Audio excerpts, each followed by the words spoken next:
23 patients being treated for COVID-19. Again, that is up slightly from yesterday. The number of patients requiring intensive care was 151, about flat, and there were 78 ventilators in use. That's down a hair. As we have noted, the numbers in our hospitals continue to trend in the right direction, and this is by all measures a good sign. But as Judy has noted many times before, the increasing rate of spread of this disease among young residents, those who may be asymptomatic or whose illness may not proceed to where they need to be hospitalized, that fact remains troubling. This is why we still need to be vigilant. Be a virus spreader to family members or others who may be more vulnerable to COVID-19. Look at how we rank here nationally. We still rank way too high in terms of those in the hospital and those dying from this virus. When you wear a mask, you help protect those who are vulnerable from you. Be selfless. Help us push our numbers lower. Wear a mask. And here's why. Today we have the solemn responsibility to report that another 27 deaths confirmed from complications of COVID-19, and that the total toll in our state is now 30,660 confirmed losses of life.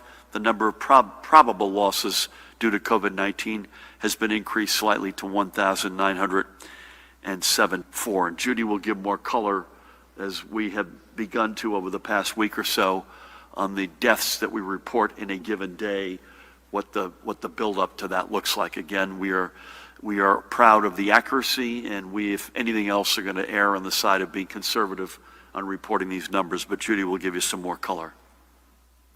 As we do every time together, let's remember a few more of those souls we have lost. We'll begin today in Morris County to remember Orfilia on the left. She came to this country from her native Colombia and was a proud Dover resident known by many throughout the community. She was an avid volunteer for local organizations and took pride in lending her creative talents to projects for groups ranging from Casa Puerto Rico to the Dover Rotary Club.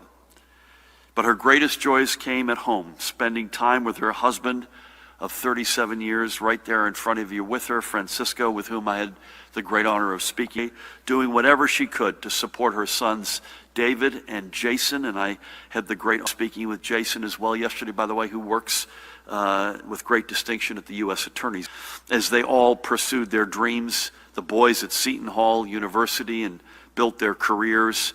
And by the way, she was also loving tending to her beloved garden. Her husband, Francisco, said, and I quote him, "She did the impossible so her kids could have a better future than she." Francisco, by the way, fought his own battle with COVID-19, and thankfully he is still with us and says he is doing much better. He's here to carry on Orfilia's spirit. And Jason and David are with him too, and together they're going to keep tending that garden, tribute to the woman who tended to their family. May God bless you, Orfilia, and may strengthen Francisco, Jason, and David. Next, we remember, there is a boatsman, if ever there was one, right there. We remember George J. Jr., a longtime resident of both Aberdeen and Waretown. This upcoming Friday, Judy, was to have been George's 100th birthday. He was known, not surprisingly, Pat, by this picture, as the captain by many for his life sailing, and as pop to his grandchildren and great-grandchildren. A Jersey City native, George was a U.S. Army medic with the 113th Field Artillery Battalion during World War II and was awarded the Bronze Star. Upon returning home, George married the love of his life, his wife Margaret, and they would raise a family and be an inseparable couple for the next 34 years before her untimely passing in 1980 only at the age of 60. Professionally, George started in business when he took over his family's insurance business, and he earned a degree in business from Rutgers University in Newark at night while working full-time. He would have to work for the U.S. Postal Service, the Federal General Services Administration, and the Department of Housing and Urban Development before retiring in 1985.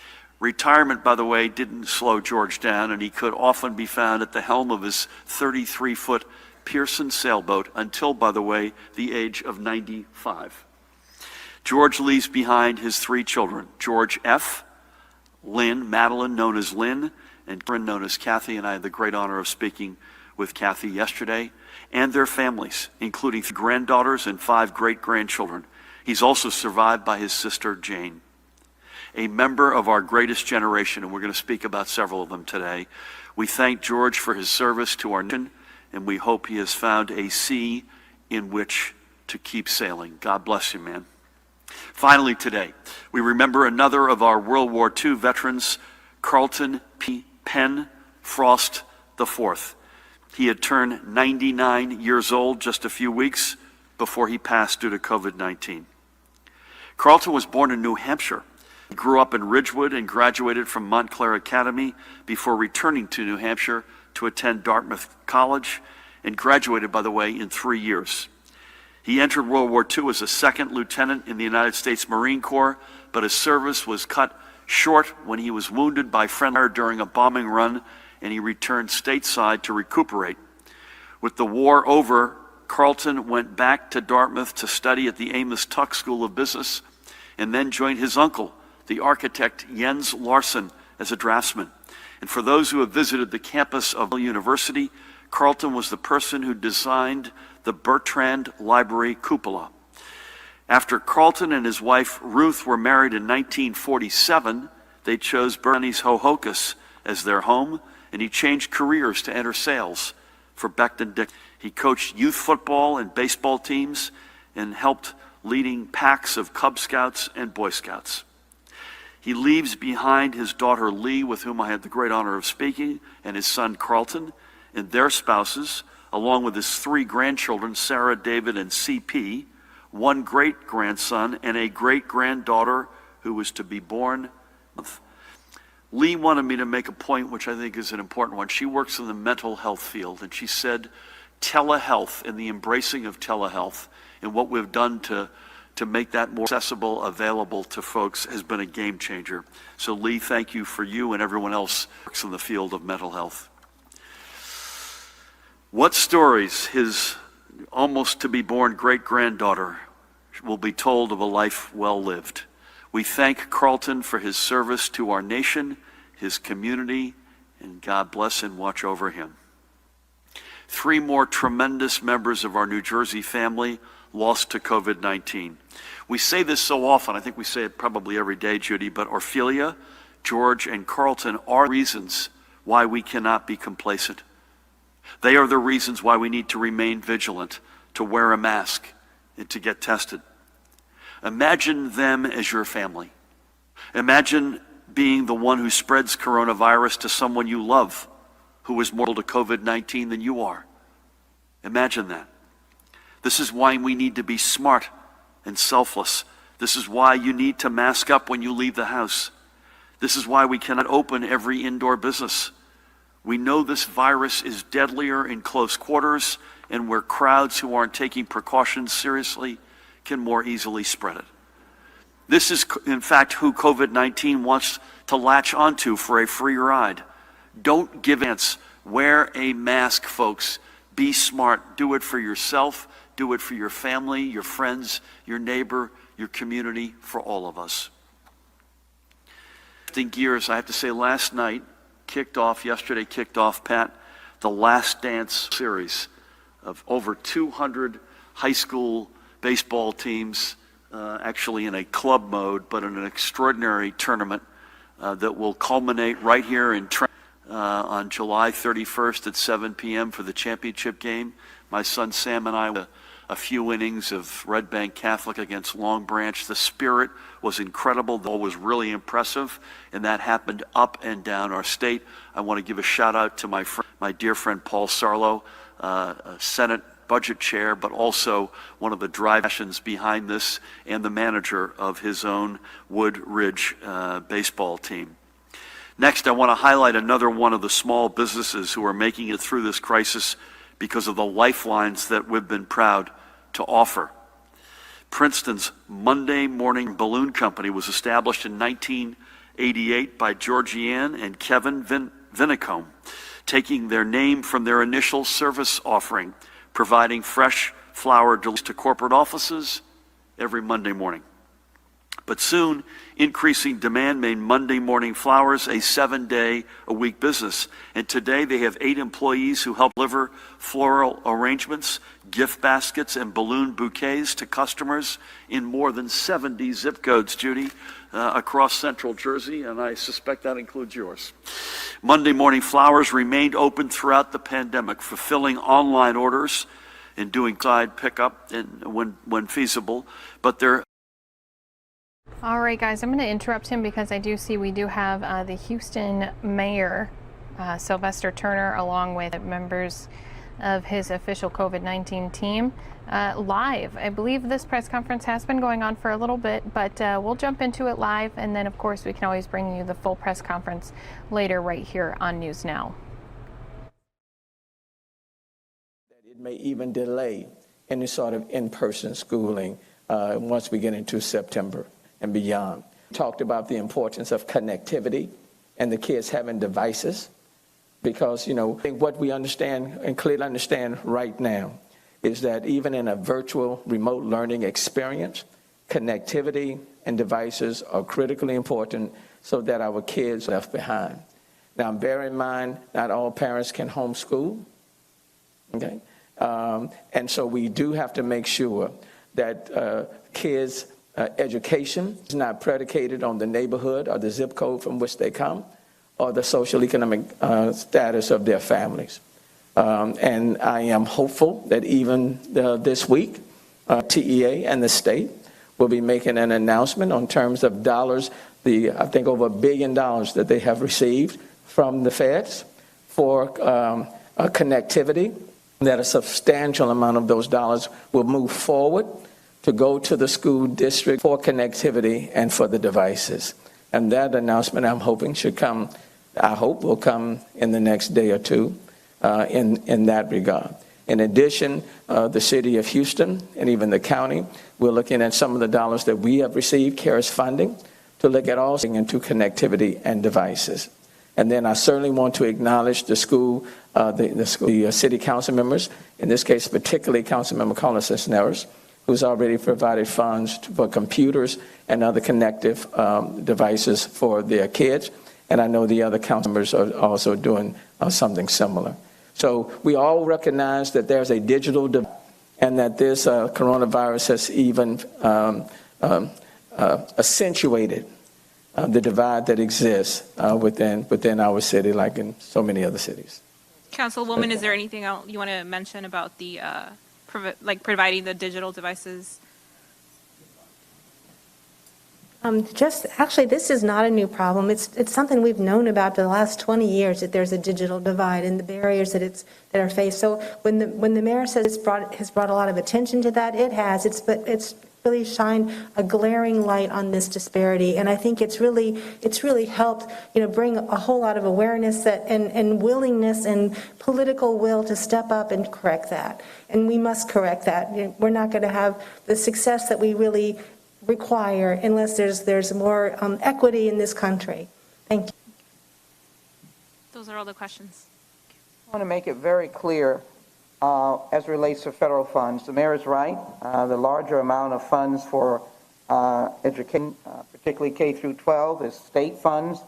A number of those funds come from the federal government. There's nothing in the federal law that poses a penalty for local jurisdictions determining how they are going to open school or conduct school, and particularly in COVID-19.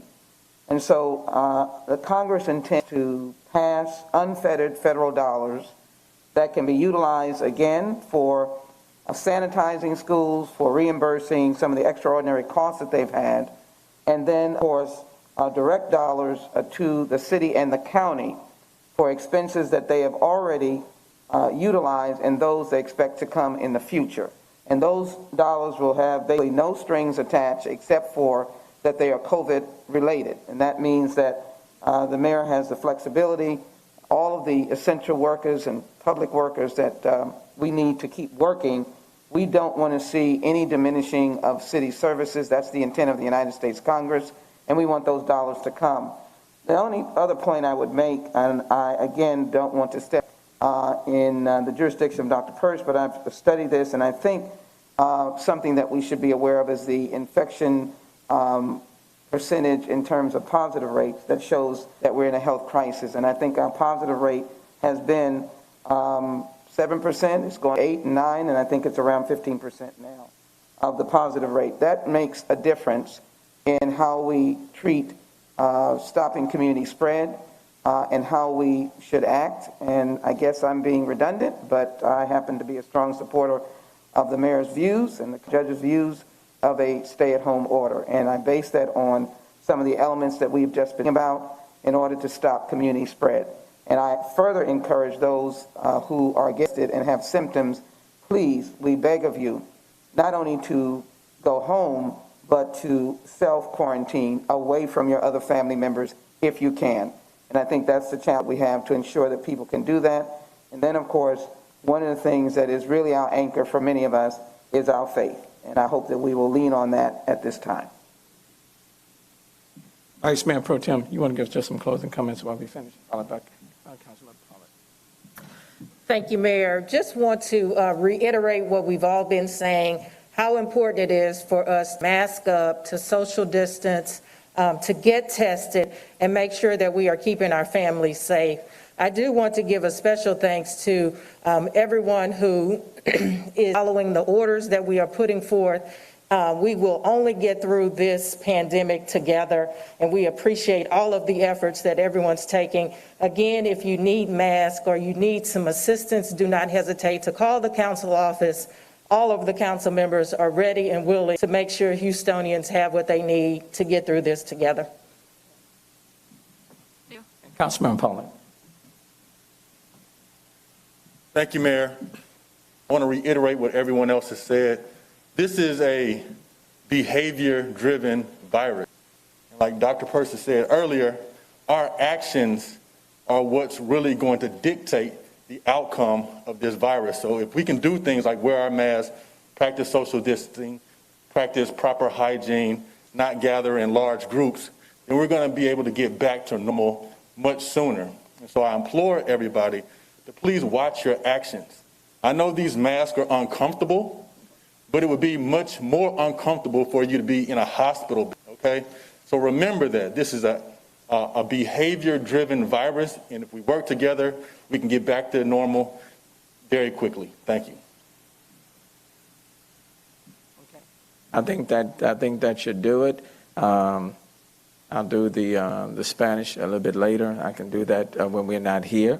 And just remember, you can be robust, muscular like me and all of that. But that doesn't mean that you can't be a carrier of this virus, okay? That's the point that I want to make. So, you can be like me and have to get, bigger suits so that your biceps can fit in them. I'm kind of tight right now.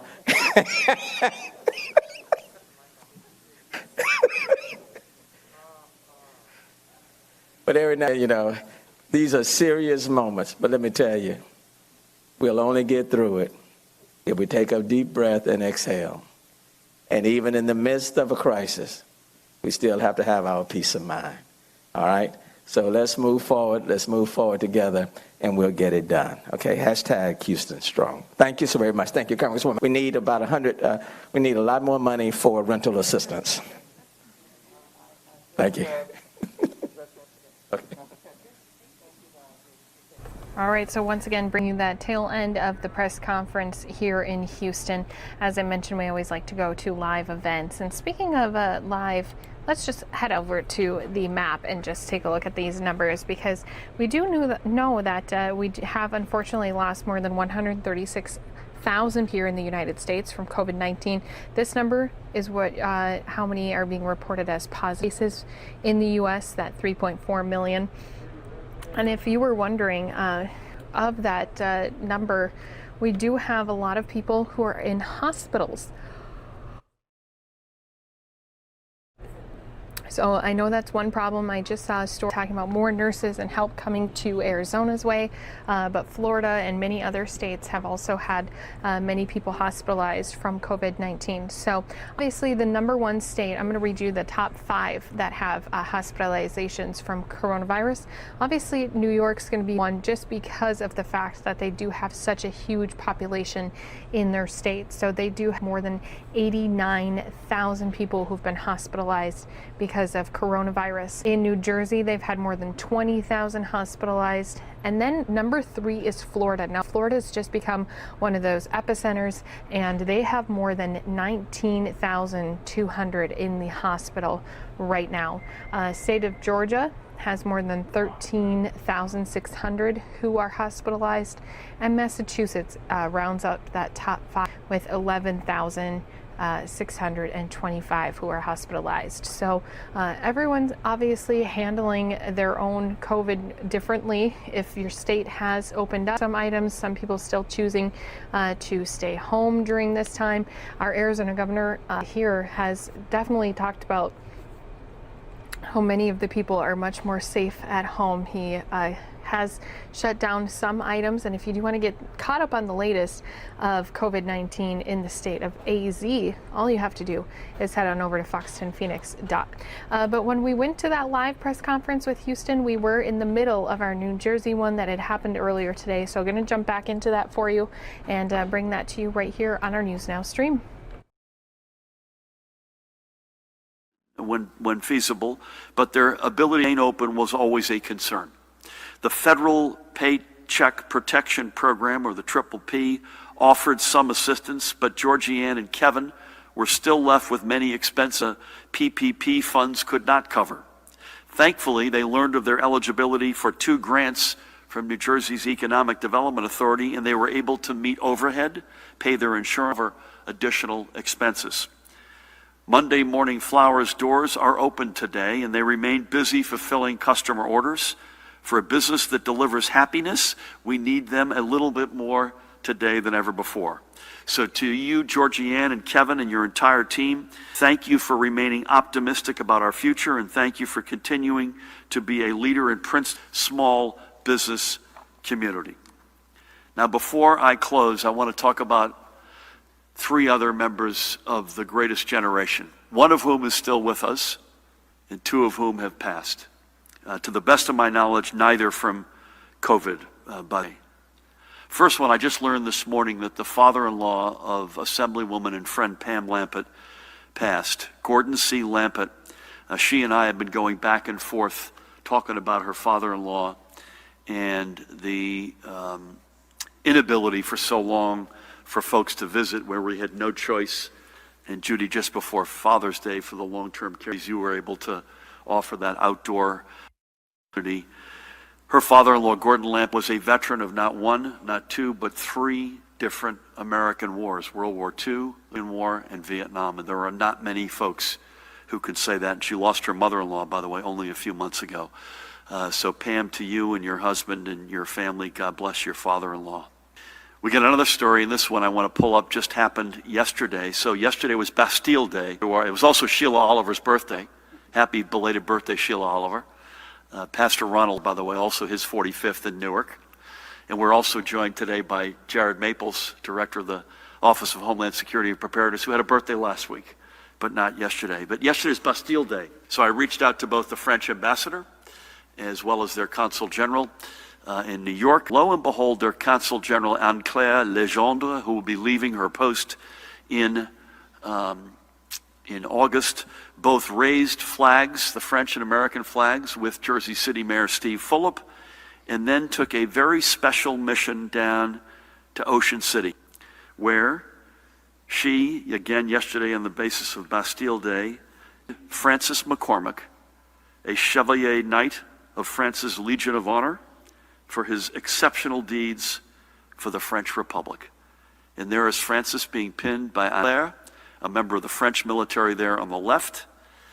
Francis enlisted in the U.S. Army, Pat, at the ripe age of 22.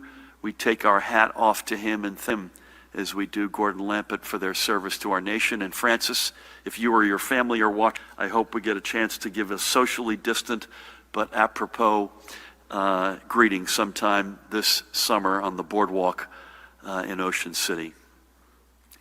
And as I close, I have to sadly acknowledge the passing of another hero, a true American, Vincent Hines of Madison. He passed away from natural causes on July 2nd at the age of 95. And he was one of the 156,000 who landed on the shores of Normandy on D-Day. A Navy medic, his primary job was to wounded soldiers and bring them back to his ship from the shorelines. By the way, Vincent was 9 at the time. I spoke to his son Brian about his dad yesterday, and we had a great conversation. His heroism and bravery led to his membership in the French Legion of Honor, the highest honor from a grateful France for the efforts on D-Day, which led to its liberation. Last, Vincent was awarded the Mayor's Hero Award from my dear friend Madison Mayor Bob Connolly. And Bob led the Borough Council in a moment of silence in Vincent's memory. Another loss of a generation which gave this world hope and gave us its all. May God bless Francis, who remains with us, Ocean City's own, and Gordon, who have passed, and all of our veterans living and gone before us, and we thank them for their great service to the United States of America. With that, please help me welcome, no introduction, the Commissioner of the Department of Health, Judy Persichilli. Thank you, Governor, and good afternoon. Well, as the Governor mentioned, the Department will be releasing a directive that will allow the legal guardians of pediatric, developmentally disabled, and intellectually disabled residents of our long-term care facilities to arrange for, by appointment, with their loved ones. Any resident in a congregate setting, as you know, is at very high risk for COVID-19, and great vigilance must be taken to protect these vulnerable individuals. Yes, we do understand how stressful and hard it has been for so many families not to be able to visit their loved ones in person for more than 3 months now.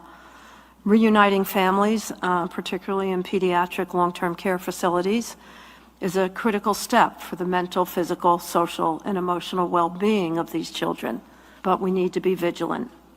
Given how medically fragile the pediatric population resides in long-term care facilities are, we have been focused on putting together guidance that not only safeguards the health of these individuals, but includes the very latest that we are learning day by day about this virus. Facilities can only allow these visits if there has been no new probable or confirmed coronavirus cases recorded across a 28-day period, which is 2 incubation periods of COVID-19. Visitors, of course, must be screened for symptoms, which include temperature checks and potential exposure to COVID-19. A designated area established for visitors to be screened that maintains social distancing and infection control standards. If an individual has any COVID-19 symptoms or any possible exposure, they will not be permitted to visit the resident. When staff are transporting the resident to a designated visitation area, a safe distance of 6 feet must be maintained between other residents and staff. Facilities must have a specific area for visitation in order to limit the visitor's movement around the facility. All visitors will be required to wear a mask, be educated on proper hand hygiene, and practice social distancing with anyone other than their loved one. Facilities are required to obtain informed consent from the resident and the visitor in writing. Those giving consent must acknowledge that they are aware of the potential dangers of COVID-19 exposure and will comply with the facility's policies during the visit. As with the consent form, the visitor must agree to notify the facility if they tested positive for the virus or have symptoms within 14 days of visiting. Each long-term care facility will set the hours, days, and durations of the visits, and at this time, only parents or guardians are permitted to visit. At least 48 hours before indoor visitation begins, facilities must submit an attestation that they have implemented the requirements of the department's. That is, designated areas have been set aside for visitation, ensured that sufficient staff and personal protective equipment are available, and create a system for scheduled appointments. So I encourage facilities to move quickly. They're at test stations so they can begin these long-awaited visits. Moving on to my daily report, the Governor shared our hospitals reported 923 hospitalizations of COVID-19 positive patients and persons under investigation. There are 151 people in critical care, with 51% of those on ventilators. Fortunately, there are no new reports of multisystem inflammatory syndrome in children. The governor reviewed the new cases and deaths reported today. In terms of deaths, the breakdown by race and ethnicity is as follows: white 54.2, black 18.3, Hispanic 20.2, Asian 5.5, other 1.8. Of the deaths reported today, 17 occurred in the month of July. 10 of the deaths reported occurred between the of April 16th and June 3rd. Hospitals reported 8 mortalities yesterday. At the state's veterans' homes, the numbers remain the same, and at the psych hospitals, we are reporting 1 additional patient testing positive for COVID-19. The daily percent positivity as of July 11th in the state is 2.13%. The northern part of the state reports 1.98%, central 2.01%, and the southern part of the state 2.68%. That concludes my report.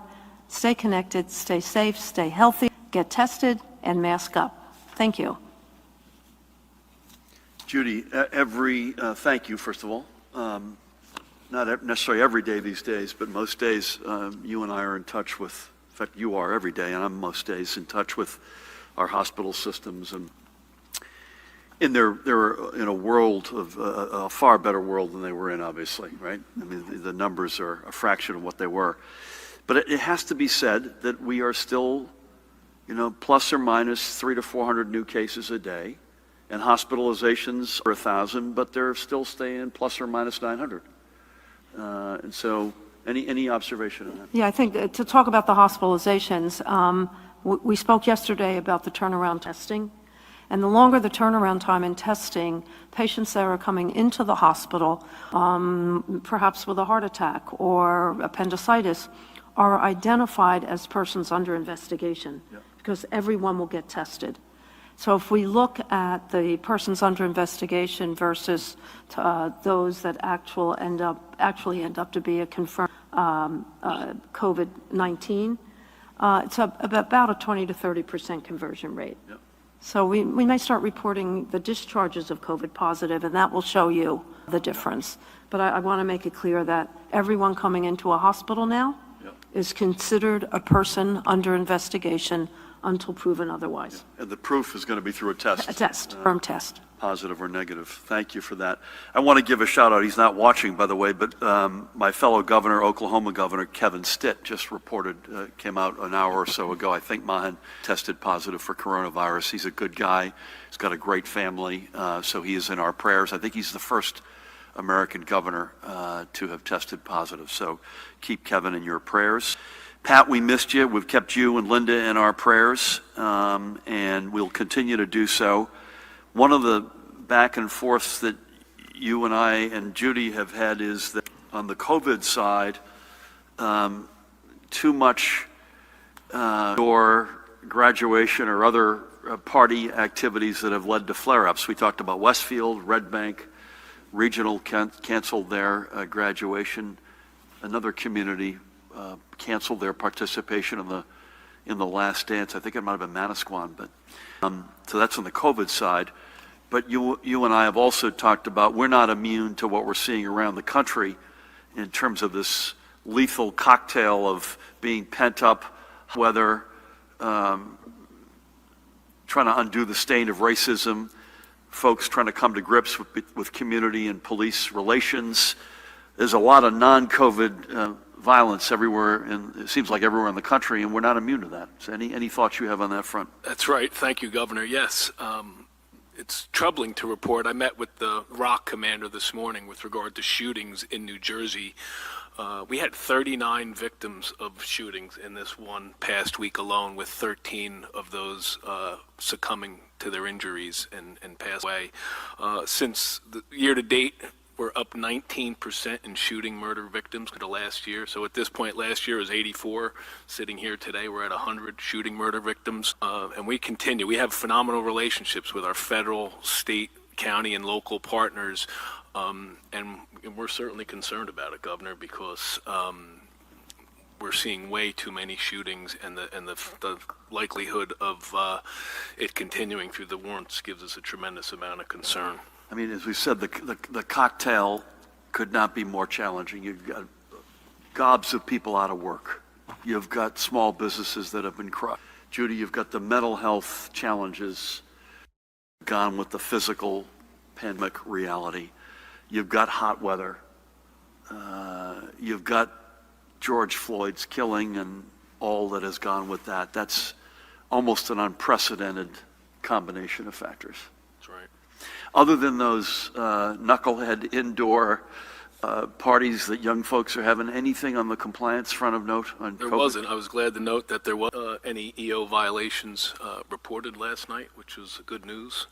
But again, we're focusing on both EO compliance as well as violent crime and that troubling trend that we're seeing across the entire state. General public safety. And by the way, it's fair to say we're not unique, right? If you look across the Hudson in New York or into Philly, I mean, you see it all over the country, Chicago these days. So, folks, we're going to get through this together. Not unscathed, we know that, but we will get through this together. I've lost Dante. Dante, we're going to start over here. Mahen, we will be with folks virtually tomorrow, but we're likely, wrinkle to that is we're likely to have a press event on something unrelated, somewhat related, but not related to COVID tomorrow afternoon. We'll communicate the COVID facts with you virtually still, but I will have the opportunity to address a couple of items that are related to this in the context of that press event, which again is largely related to the specific reality of COVID-19, although it is related. And then we'll be back together Friday physically here at 1 p.m. And again, we are still going to be on the Monday, Wednesday, Friday, unless there's a reason to go otherwise, in which case we will come to you and let you know. Good afternoon. Good afternoon, Governor. I have a question about the travel advisory. This week, New York State began asking travelers to fill out forms when they're coming into New York airports and leveraging $1,000 fines for anyone who does not comply. Will you consider enforcement for the travel advisory at any point? And is anything like that in terms of a form being done at Newark Airport? Anything else, or is that? The answer is we're considering a number of items. Judy mentioned development of a potential technology tool. We certainly are going to be public relations heavy. We're not there on fines. We want to appeal to people's responsibility to do the right thing. We are happily building up our contact tracing community core, so we have a lot more capacity there than we even did a month ago. And again, this is an advisory that New York, Connecticut, and we put out deliberately. I've said this before, that we put out before we had all of the underpinning elements of it in place deliberately. We don't normally do that. We normally get all of our T's crossed and I's dotted, and then we make an announcement. In this case, we want the bully pulpit, and we've used it every day in that respect. We are the United States of America. I say this with a heavy heart. I would love to be able to stop people and turn them around at borders, whether that's Newark Liberty or literally at our borders. We can't. That's not the way the United States works. But we want to appeal, and we want to know that we mean business. And as I said, from the moment one, Judy reserves the authority to target, not as a general population matter, but if Pat flaunts this deliberately, which he won't, and comes back in from a hotspot, Judy has the power to go to him and sanction him. But we are not, a common theme to our principles among New Jersey, New York, and Connecticut. but as we have, by the way, on a lot of other steps specific to our own constitution, our own realities within our states, and that's the way it will be. Thank you. Do you have anything? No, you're good? Hello, sir. Good afternoon, Governor. Executive Order 163, which calls for those who cannot social distance outdoors to wear masks, how should that be enforced at the local level? One police leader told us that the Attorney General has said no to warnings and no to issuing summonses. One police leader called the lack of enforcement ridiculous and absurd and said, "You can quote me on that." Since lawmakers are being asked to approve this tomorrow, can you be specific today about the ways you will spend $2.7 billion in bond proceeds before September 30th? Is the priority to undo $2 billion in fiscal year 2020 diversions, reverse programs cuts for things like the funding for property tax relief for seniors and the disabled, or is it for something else? Also, how specifically would you spend another $7.2 billion in bond proceeds in fiscal year 2021? We heard from a viewer who was just able to file for unemployment benefits after trying weekly since March, but the system is only enabling her to claim from the date she filed, not the months prior. A Department of Labor spokesperson confirms that this is the policy, and could you clarify, are residents ineligible for their benefits during the time Department of Labor was unable to process? Finally, will the administration consider reopening in-person unemployment centers? Thank you.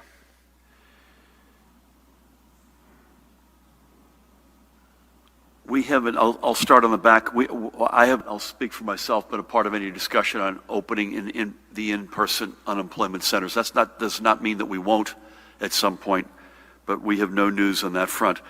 I hate to be on record, but if we could get the specifics of the information. Did you say it was a woman who just the unemployment benefit? Can we get her specifics to Mahan afterward? It literally has come down. Now this is for months, I think probably the past 3 months. These are overwhelmingly, if not entirely, specific to the individual. And again, tomorrow is Thursday, so we'll be hearing again what the unemployment numbers are going to look like. As it relates to how we spend, it is the latitude to borrow up to 2.7 plus 7.2 for a total of 9.9. That's the latitude that we're asking for and getting. I'm happy to say from the legislature. How that will be spent is, bear with us, we're working on the budget. We've had preliminary broad stroke meetings with the leadership in the legislature. We've had our team working feverishly. I need to deliver a budget by August 25th, Matt, I believe at latest. So it's too early to tell, but you should assume that we'll be putting money, whether it's in the budget September 30th or the budget that goes till next June 30th. I think you should assume that we'll be putting money in the priorities and the obligations that we speak about all the time. Being there for education, healthcare, keep our frontline workforce employed, meet our obligations on pension and other fronts, but the details, bear with us on that. I'm not aware that of the comment about the Attorney General saying don't warn and don't summons.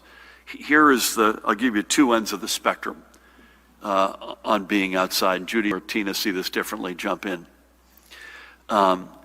You're walking the street and you're walking your dog, or you're with your husband or wife, or you're for a run and you're on a trail in the woods near your house, and you're socially distancing. We don't really have any interest in that. So that's at one end of the spectrum. As long as you're able to socially distance, bless you. I still think you'll see with our face coverings on, but that's not a priority. What is a priority, and we explicitly, not just the state police, but the park police and local authorities and county sheriffs, we expect folks to be warned and action to be taken if there is intense congregation where folks are not socially distancing, and it's for a meaningful amount of time.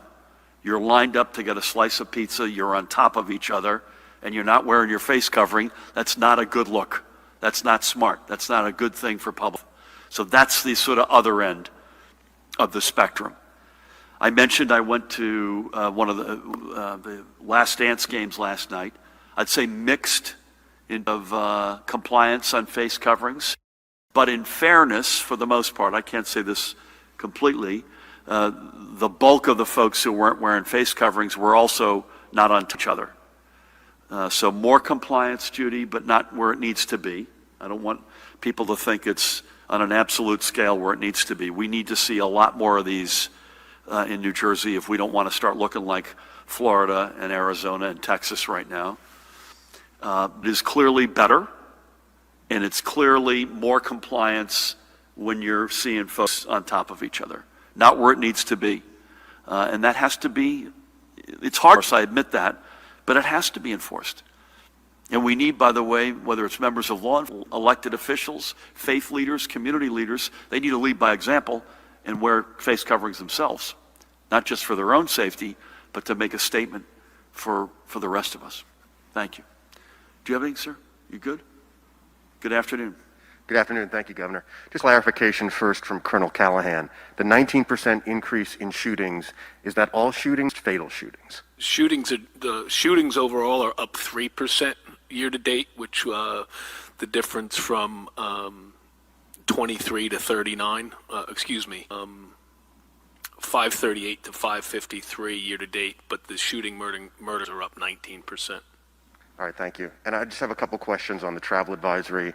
Commissioner Persicelli, could you talk to us a little bit more? The governor mentioned some sort of technology tool that might be used. Can you explain that a little bit more? And would that involve tracking people with or without using their cell phones? And for both yourself and the governor, I'd like to find out how a state gets removed from the travel advisory list. How did Delaware move? And I believe it was last month you mentioned that Washington State was on the very first travel advisory list. Officials from Washington State reached out to you.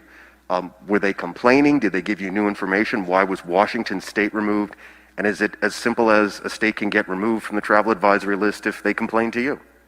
May I start with that? And then Yes, yeah, I just... Believe me, they do complain, but that doesn't work. And no cash changes hands here is related to this.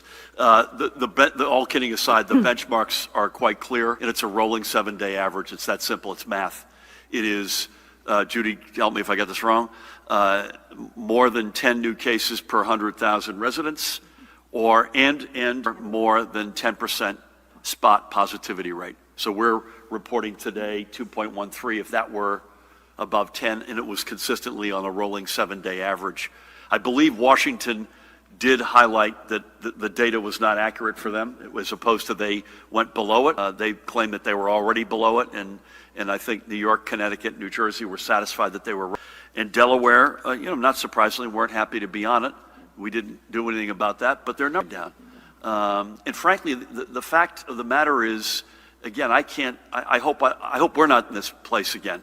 Please God that we don't get to more than 10 per 100,000 or than a 10% spot positivity rate. But if we did, please God we don't, frankly, I think that allows the equivalents of us in those states, or if it were our state, to say, folks, look at what happened to us. We can't let this happen. It seems to me you use that. And Delaware happily, and they had a flare-up particularly in and around Rehoboth Beach and the shore. They happily are below that, and we'll continue to watch it. Again, it's a rolling 7-day average. Anything you want to add to that or the technology piece, Judy? The app's just about complete. It will be on your phone and a short questionnaire, and you'll be able to transmit it directly to the county local health departments for follow-up. The questionnaire is short. It's where you're coming from, where you've traveled, and how can we contact you.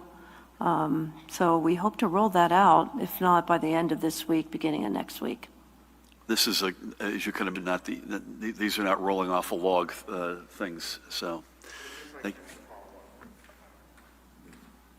If I can follow up. Real quick. How does a person get this app on his or her phone? Is it mandatory? Are they told about it when they arrive at an airport in the state? How does that work? We're working with all of the airlines. So before people they'll be reminded to put it on their phone.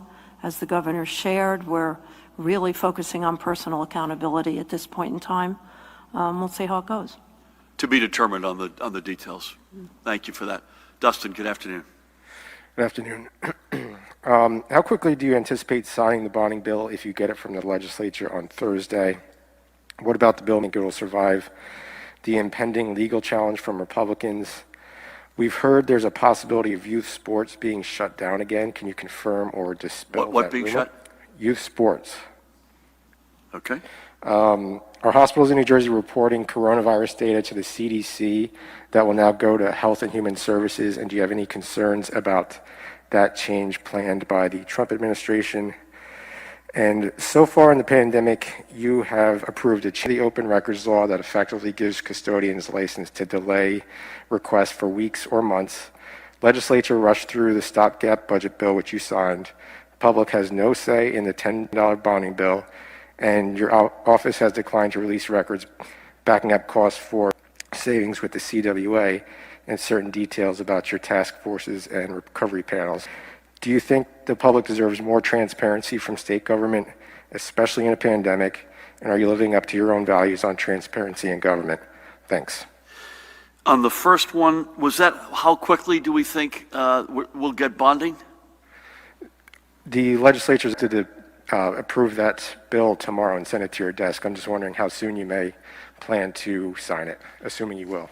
Yeah, I mean, I had another good conversation with the Senate President yesterday. I know they're trying to expedite this. This is something that you should assume. I don't normally talk about these things. We've talked about this bill so much. I would say you should assume that it'll be signed pretty much as soon as it gets here. Unless Matt Plotkin disagrees, he'll agree with me.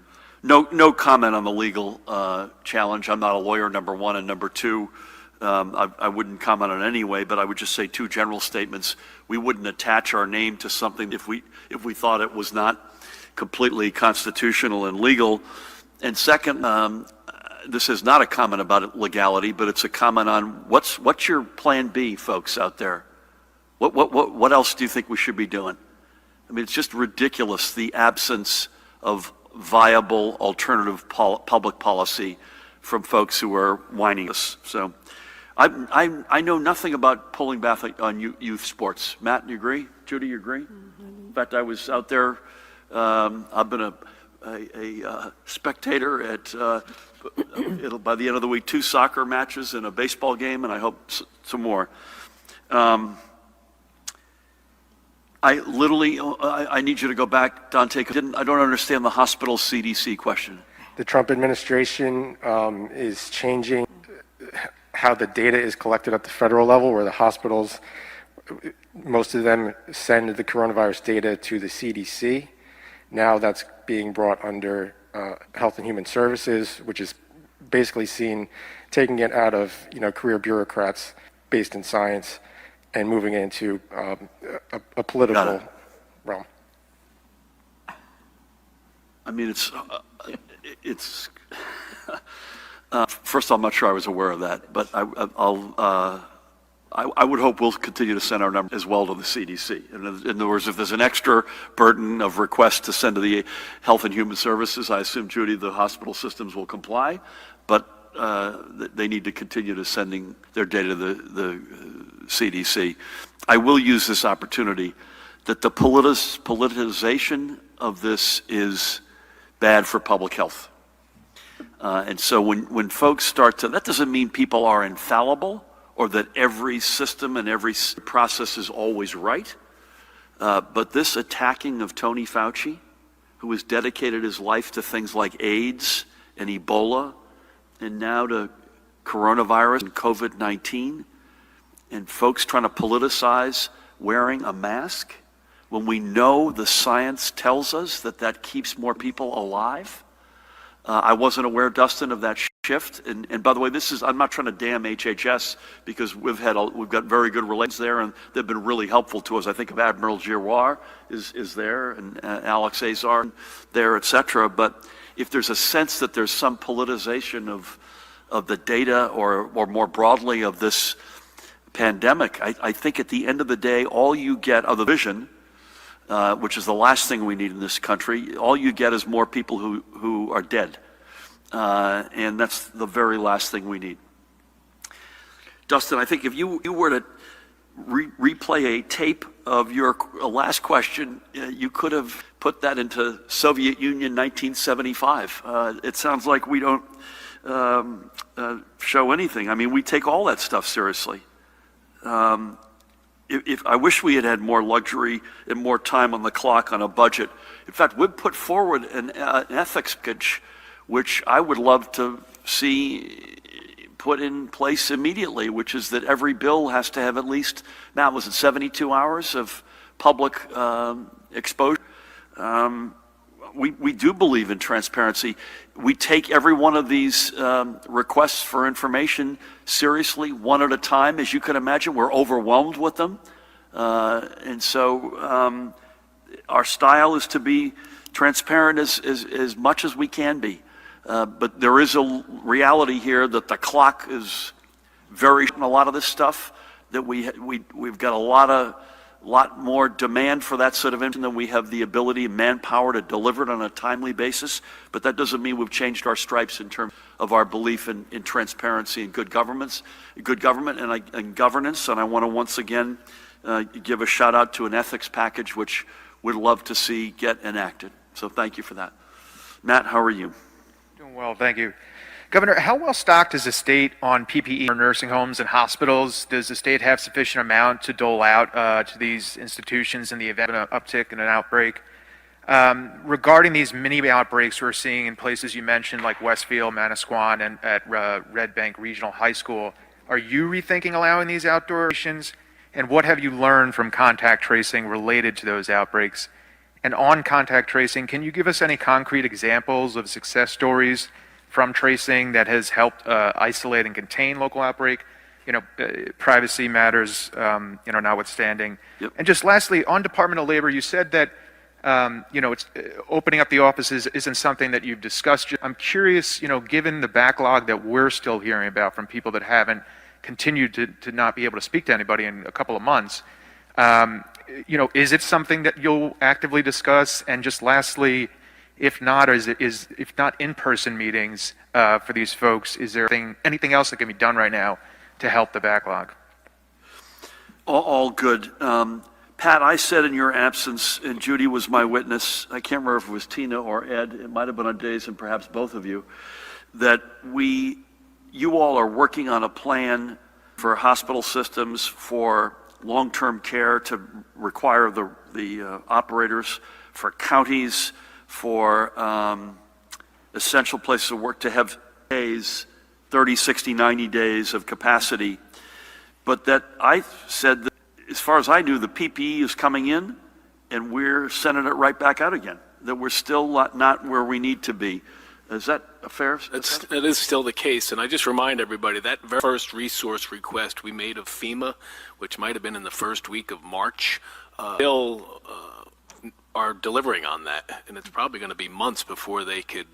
But even about an hour ago, I got an email from a vendor who said they have 16 million surgical masks. We are in constant, whether it's the long-term care facilities or hospitals stockpiling on their own. Combine that with the state stockpiling, we are on a daily basis seeking gloves. Nitrile gloves right now is a global shortage of gloves. So it is a daily conversation, and our logistics team in OEM stays on top of that daily. The hope is, Judy, would you agree with that assessment in terms of where we are? The hope is that we can, please God, and we're trying to, we've quieted down, although we're not out of the woods. The hope is that we're able to build the stockpiles back up, but we're not. I'd be lying to you if I said we were there yet, right? The mini outbreaks, Matt, I do not believe are associated with outdoor graduations. We have no data that I know of that related to outdoor beaches, parks. What I believe it is related are indoor house parties, and that is more anecdotal than science, but indoor close congregation that's happening too much among young people. And Judy's been preaching this of late, and I would just add to her pleas. Tracking success stories, I think I know of at least a couple. The wedding parties who were in Myrtle Beach, Tina? Tina Fisher. Spoken reality, not last weekend, but the weekend before. So we are really lucky that we have a very robust local health department system and a really great healthcare provider system here in New Jersey in general, because it's usually astute clinicians, the astute local health departments that recognize well before you even get the data, in contact tracing or whatever, that there's something kind of anomalous or something unusual that's going on in their jurisdiction. So, for example, as the governor pointed out, when we had identified a possible cluster associated with an out-of-state exposure, that was something that the local picked up right away because they've got this experience. They know how to recognize this, and it's the same thing with our clinicians that are out there. They see that there might be some sort of association with a particular locale or a common thread, and that's what brings to the attention, what ultimately happens with the public health investigation that subsequently follows. On your last one, I just want to say, when I said I meant that literally. I've not been a part of that discussion. That's not to say that that discussion isn't going on with Commissioner Acero Angelo. So I will make sure, Mahan, we follow up on the Department of Labor question, because clearly we're trying to, as much as we can here, to reopen things, including still with the challenges. We have the Motor Vehicles Commission, where in some of those functions we literally can't avoid being open. But let's come back to you on that, because the notion of getting as many portals to get your unemployment claims heard and satisfied is, assuming we can protect public health, Judy, we're all in for that, right? Thank you. I'm going to mask up here with my mask from Judy Persicelli. Thank you for this. I want to thank Judy and Tina, as always. Pat, to you, and great to have you back again. And Linda remains in our prayers. Jared and Matt and Mahan. Again, we'll likely have another press event unrelated on the road tomorrow. And I will speak to, likely in addition to the reason why we're doing tomorrow, anything new on unemployment and anything new on the COVID overnight, Judy. And then otherwise, we'll be back here at 1 o'clock on Friday, unless you hear otherwise. Again, folks, keep it up. Keep doing the extraordinary job you've been doing. Overwhelmingly, folks by the millions have done the right thing. Let's keep at it. Keep the rest of the country where they're on fire in our prayers, and hope that they have a speedy resolution. And in the meantime, we hope that we can keep ourselves as walled off as a state as possible. We keep our walled off as much as possible, and the behavior is as compliant and good and responsible as over the past number of months in the state. That combination is a winner, and that's what we need to keep after, folks. God bless you all, and thank you. Taking a live look, Midtown Manhattan, just outside of the Fox News headquarters, right across from Radio City Music Hall, Rockefeller area. If you've ever been, I know the first time I was in New York City, summer 2011, and I just stumbled upon the Fox News headquarters, their gorgeous building, and I was like, wow, I'm here. This is it. And of course, I took some pictures, but back then, cell phone cameras weren't nearly as they are now. So yeah, to relive those types of moments, though, with today's technology, I'm a little jealous of those who get those types of moments where you just realize something is so powerful, magical, first time experience type situation, and to be able to record it in the best quality possible.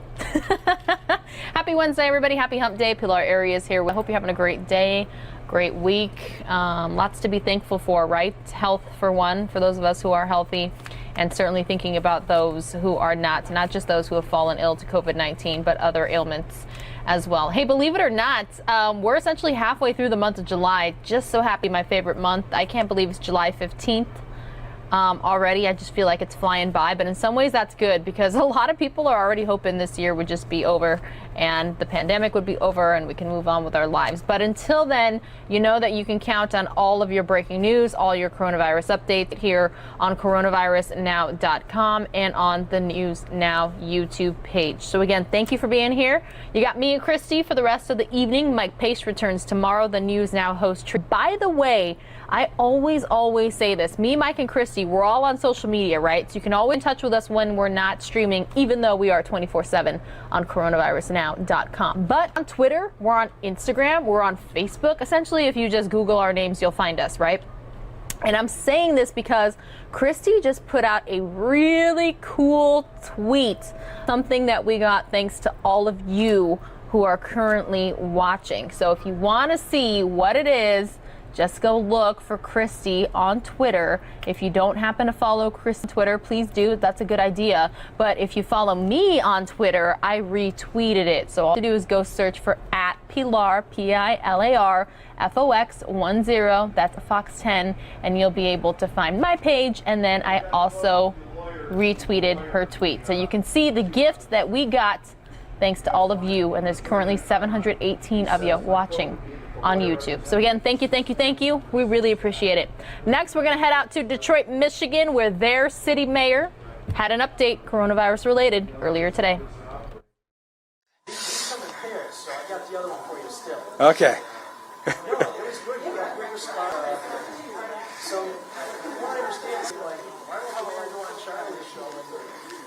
So I only go to shows of people who live in the city of Detroit, which you can interview the mayor of Ferndale or wherever it is he lives. Okay, well, you can interview the mayor of Pleasant Ridge and you interview Detroit. I think that's fair. Yeah. No, man, as long as you're a resident, all right.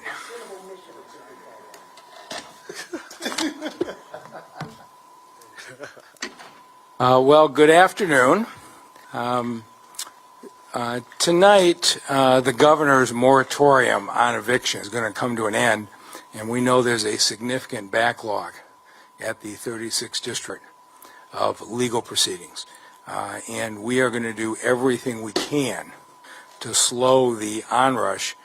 We do not want folks in their homes if there's any way that we can help it.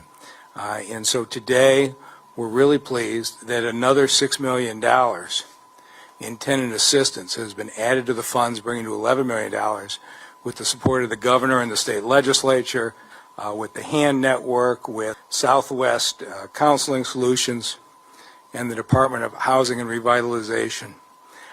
Here's basically what's going to happen. Starting tomorrow, don't call today because phone isn't up yet, but starting tomorrow, you can call 866-313-2520 or go to DetroitEvictionHelp.com starting tomorrow. We will get you to resources. The United Community Housing Coalition has got lawyers for you if the landlord is evicting you in a way that is legally inappropriate. We'll get good lawyers for you.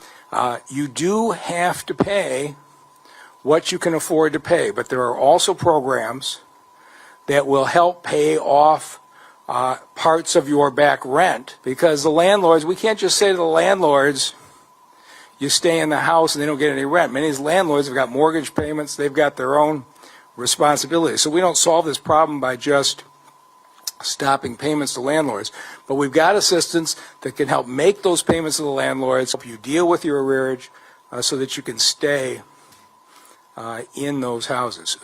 We are working very hard right now. In fact, there's a group at a city council, and we are hopeful that we are going to get this neighborhood bond issue on the ballot this November, which will help create 8,000 more housing units in the city of Detroit by rehabbing the houses in the neighborhoods. We are going to do everything we can to create